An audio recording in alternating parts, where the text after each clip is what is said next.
Greetings. In this video, you will hear the most interesting and scary 5 horror stories. If you like these stories, you can subscribe so you don't lose my channel. Enjoy watching. The Doll in the Attic. It was an ordinary morning when Olivia found the box.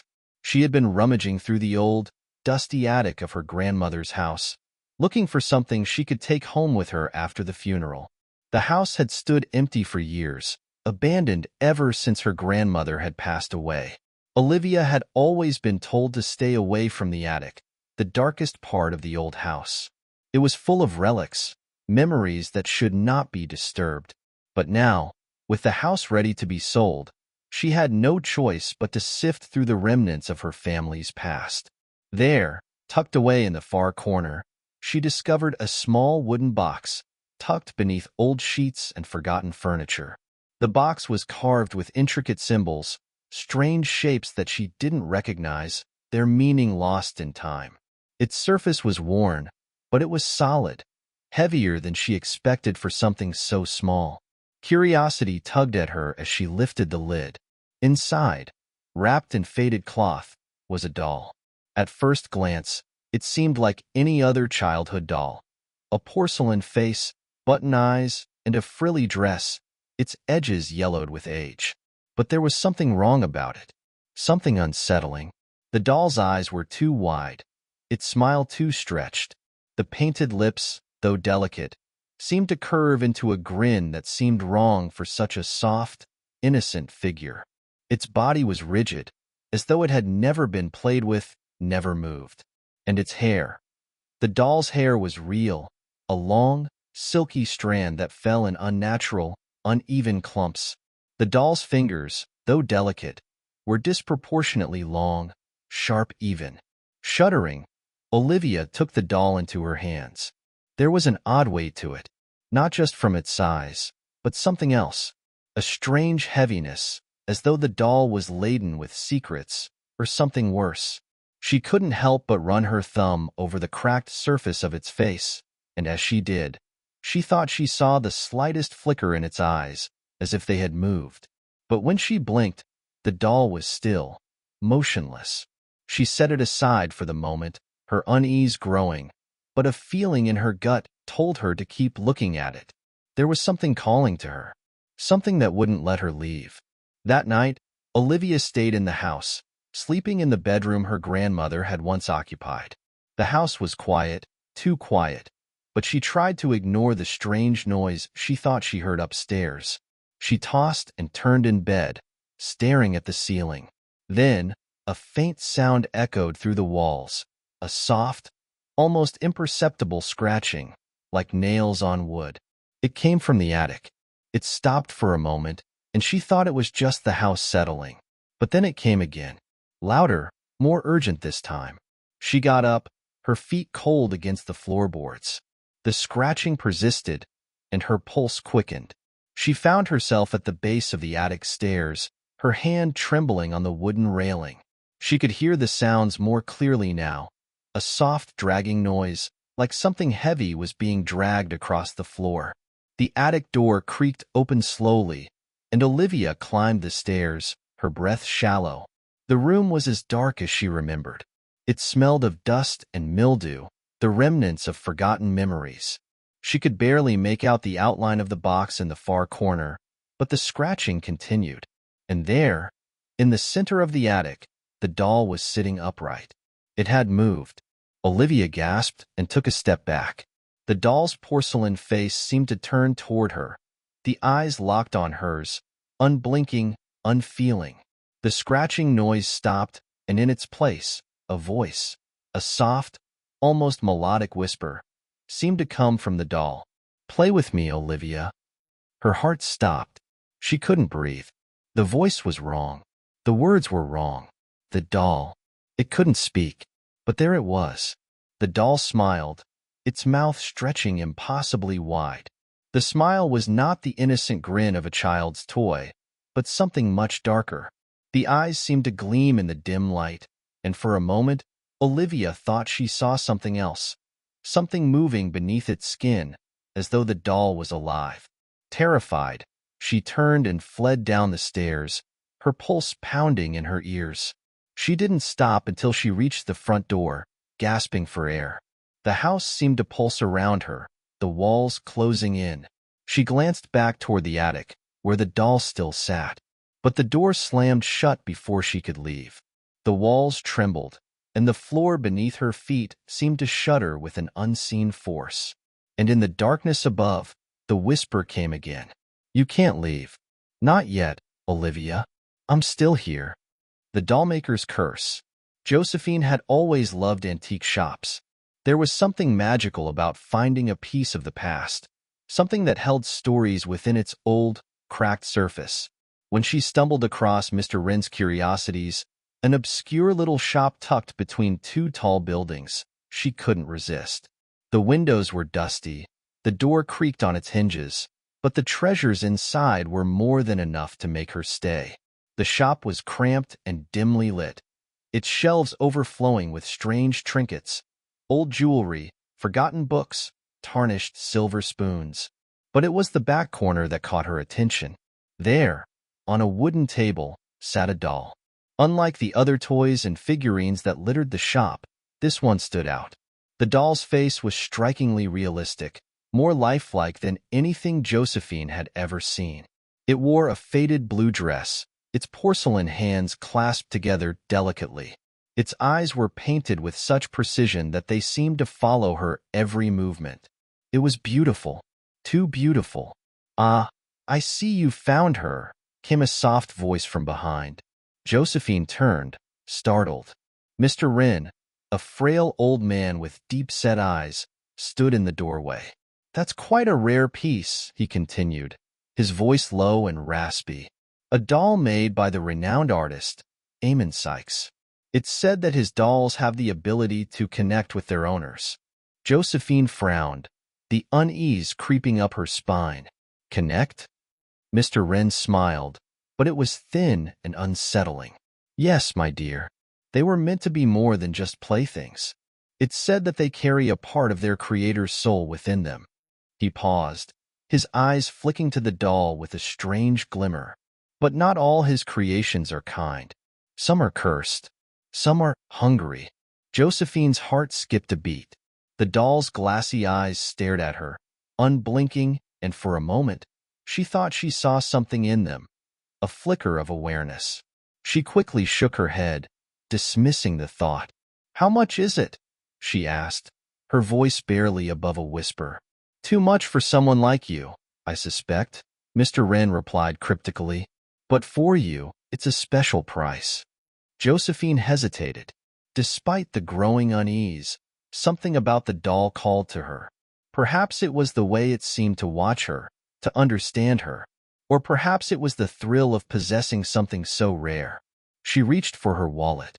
The shopkeeper's eyes flickered with something darker. "You must understand," he said slowly, "that once you take her home, she will not be easy to rid yourself of. She will always be there, in the corner of your room, watching." Josephine smiled politely, though a chill had begun to settle in her chest.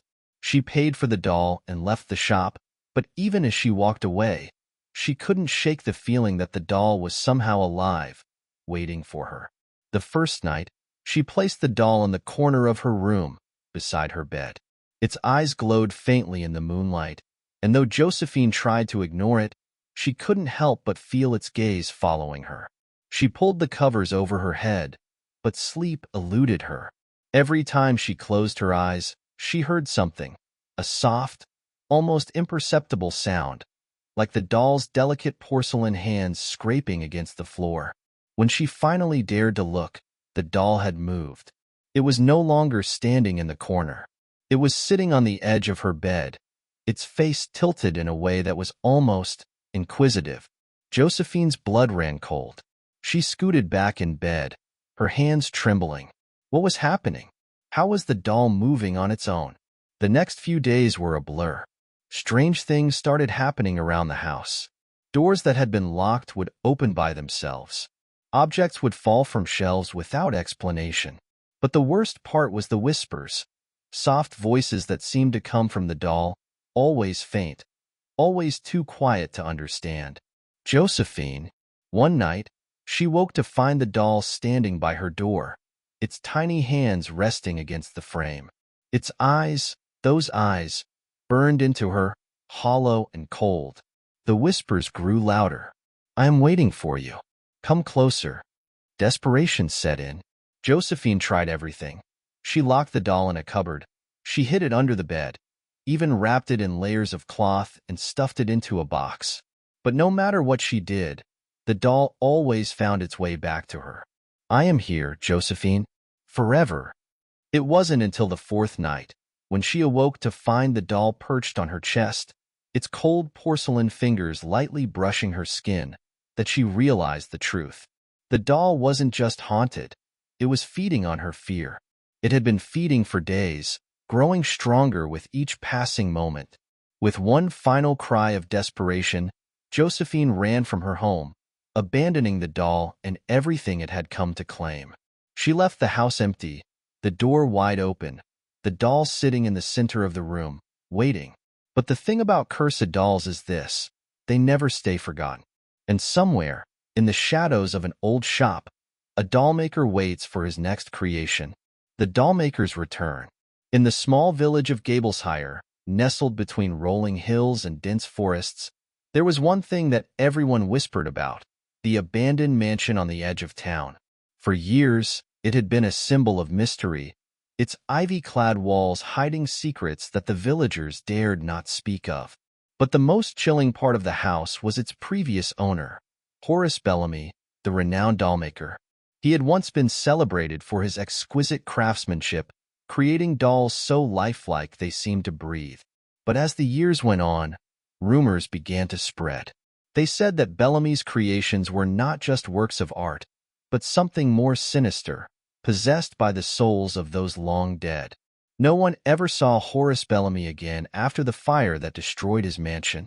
The house had burned to the ground in the dead of night, leaving nothing but charred ruins and the faint scent of burning wood.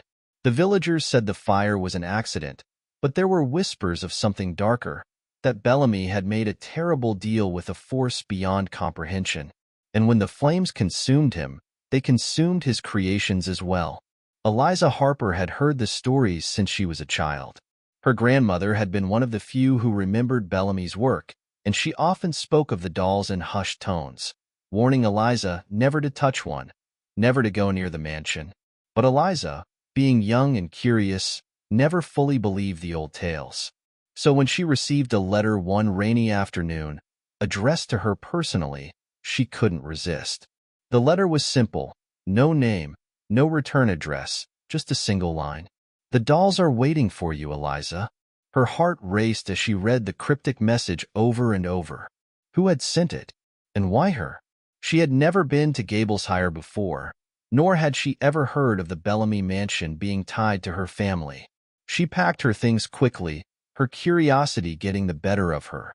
The journey to Gableshire was long, and the weather turned against her, with sheets of rain blurring the roads and casting an eerie gloom over the land. But when she finally arrived in the village, she found it oddly quiet. The few villagers she encountered avoided her gaze, offering only nervous glances and warnings.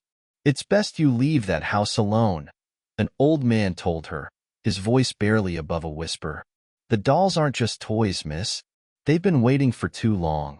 Despite their warnings, Eliza made her way to the mansion. The gates creaked as she pushed them open, and the overgrown path led her through the darkened grounds. The house loomed before her, its broken windows staring like empty eyes. As she stepped inside, the air grew thick with dust, and the faint smell of decay lingered. The floorboards creaked under her weight, but there was something else, something far more unsettling. There was a sound, a faint scraping, as though something, or someone, was moving in the walls. The hallway stretched endlessly in front of her, lined with shelves filled with dusty dolls. But these weren't ordinary dolls. They were lifelike, with delicate porcelain faces and clothes that looked as if they had been stitched just yesterday. Their eyes, glassy and unmoving, seemed to watch her as she passed, their hands frozen in unnatural poses. And then, in the very heart of the house, Eliza found it, the workshop. It was a small room, filled with unfinished dolls, some just heads, others with limbs loosely attached. The shelves were lined with tools, needles, thread, glass eyes, and at the center of the room, a large wooden table where Bellamy had once worked his craft. But there was something else on the table, a doll. It was unlike any Eliza had ever seen. Its face was more beautiful, more lifelike than any of the others, but the smile, it was twisted. Its mouth stretched far too wide, and its eyes followed her every movement. She couldn't tear her gaze away from it. And then, the whispers started. Eliza! The voice was soft, a mere breath against her ear, but it was there, clear as day. She spun around, but there was no one. No one at all. And then the doll moved. Slowly, its hand twitched, then its fingers curled, as if beckoning her. She took a step forward, her feet moving of their own accord, as though the doll was pulling her in. The room felt colder now, the walls closing in around her. The scraping noise from the walls grew louder, more frantic. Come closer, Eliza. We've been waiting for you. Her heart raced, but she couldn't stop herself. She reached out to touch the doll, her fingers brushing its cold porcelain face. The moment her skin made contact, the room seemed to explode with sound. The scraping of nails against wood, the rattling of chains, and then a chorus of voices, all calling her name. The dolls on the shelves jerked to life, their heads turning toward her, their mouths opening in silent screams. Before she could pull her hand away, the room plunged into darkness. The only light was the faint glow of the doll's eyes, now glowing with an unnatural light. She could hear the faint sound of footsteps behind her, scraping, dragging along the floor. And then, the doll's voice, no longer a whisper, but a scream. You cannot leave. You are one of us now. The doll's keeper. The village of Hollowbrook had always been a place of whispers. Nestled between a dense forest and a still lake, it was isolated from the rest of the world. Most of the villagers were simple folk, keeping to themselves, and there were few who ventured beyond the village limits. They all knew about the old mansion on the hill, but no one dared speak of it. No one ever went near it. The mansion had stood empty for as long as anyone could remember. Its windows were always dark, and its gates rusted shut. And though the house had long been abandoned, there was a lingering presence there, an unshakable feeling that something inside watched the village, waiting. But the most chilling tale, the one whispered in fear and with trembling voices, was about the doll in the attic. They said it was cursed, created by an unknown artist whose work had been locked away for centuries. The doll was different from any other.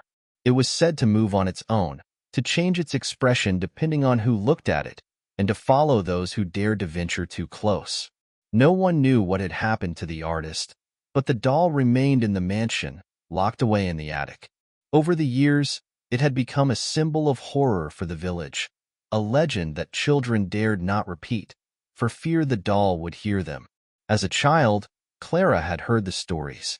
Her grandmother had often warned her to stay away from the mansion, but Clara had always dismissed it as a tale to keep children in line.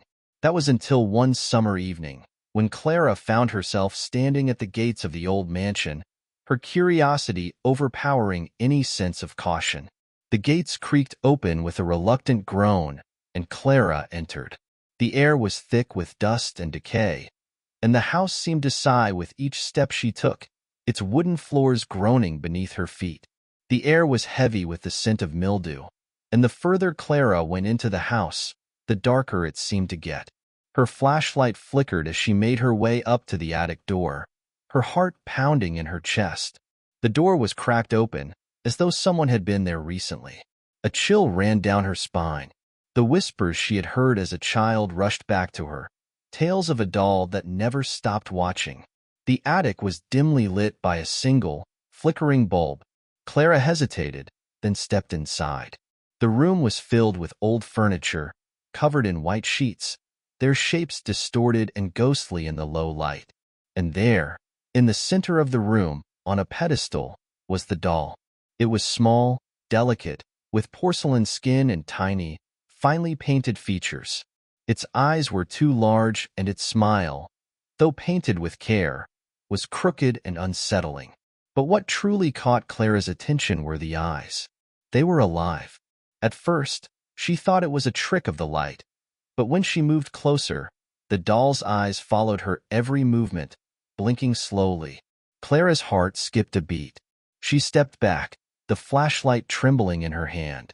She had heard the legends, but now, in the presence of the doll, they felt too real.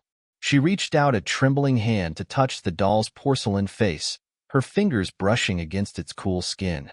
And as she did, the world around her seemed to distort, the edges of reality blurring.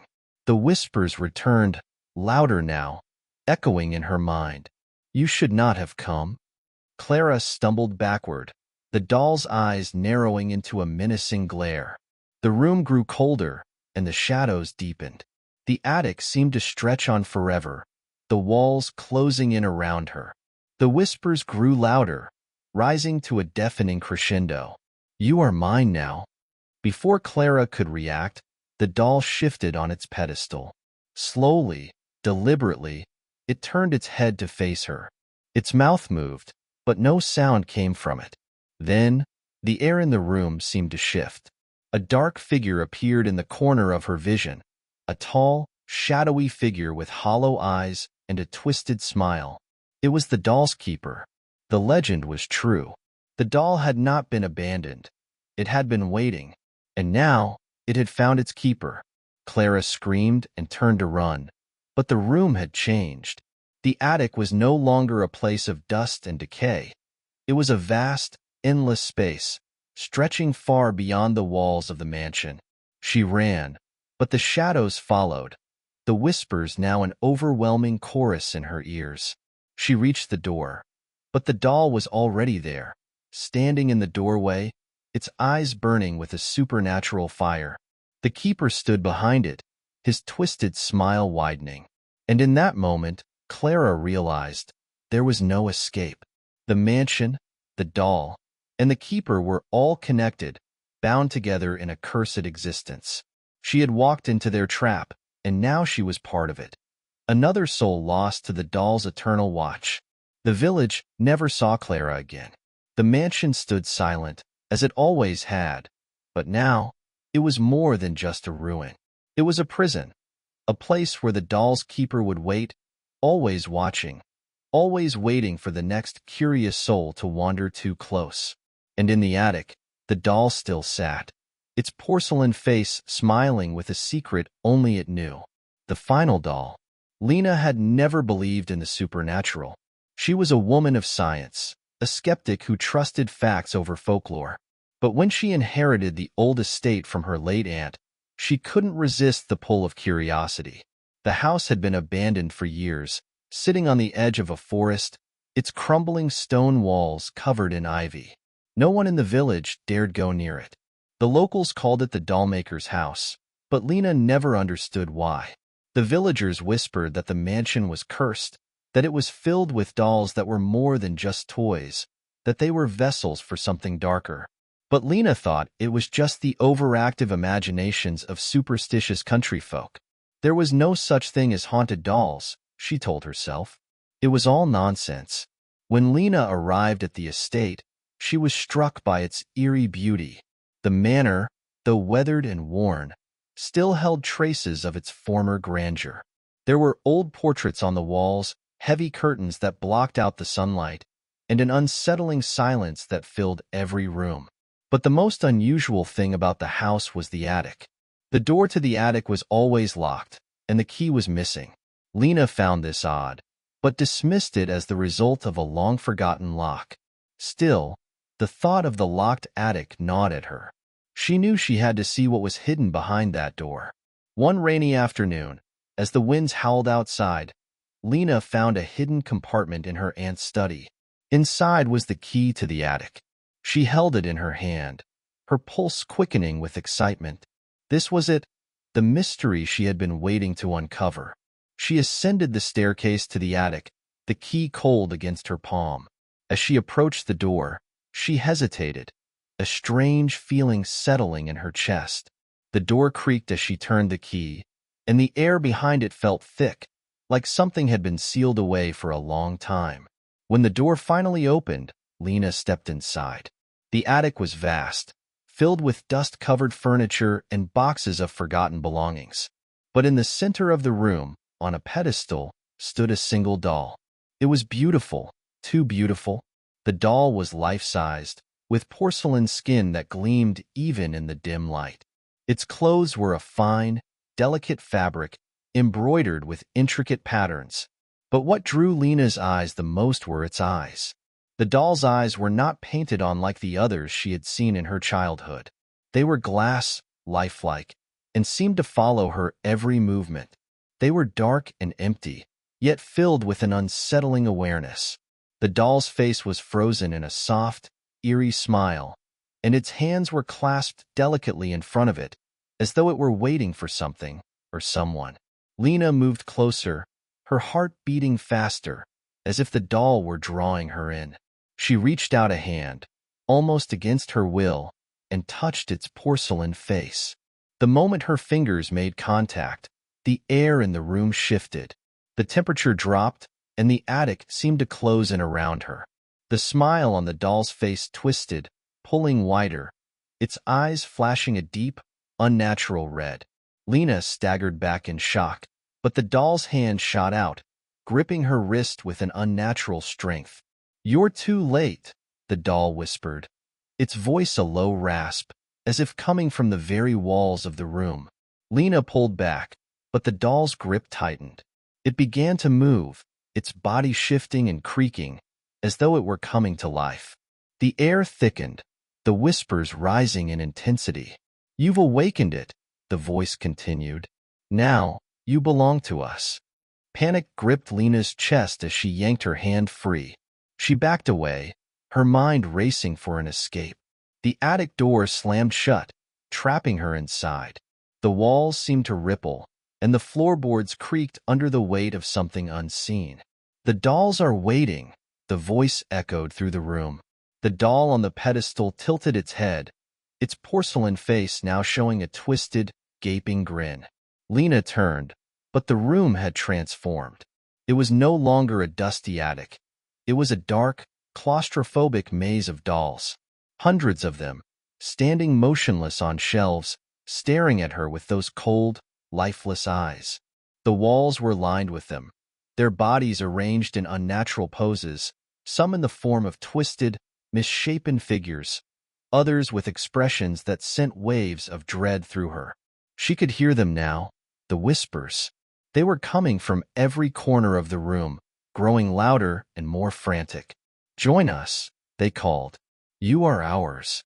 Lena screamed, but the sound was swallowed by the relentless whispering. She ran, her legs shaky, as the dolls began to move. Their glassy eyes shifted, their heads following her, and the smell of decay filled the air. She turned and ran for the door, but it was locked from the inside. Her breath came in ragged gasps as she pounded against the door, desperate to escape. But there was no escape. The dolls had claimed her, and somewhere, deep within the walls of Blackwater Manor, Horace Bellamy, the dollmaker, smiled. His dolls were never meant to be forgotten.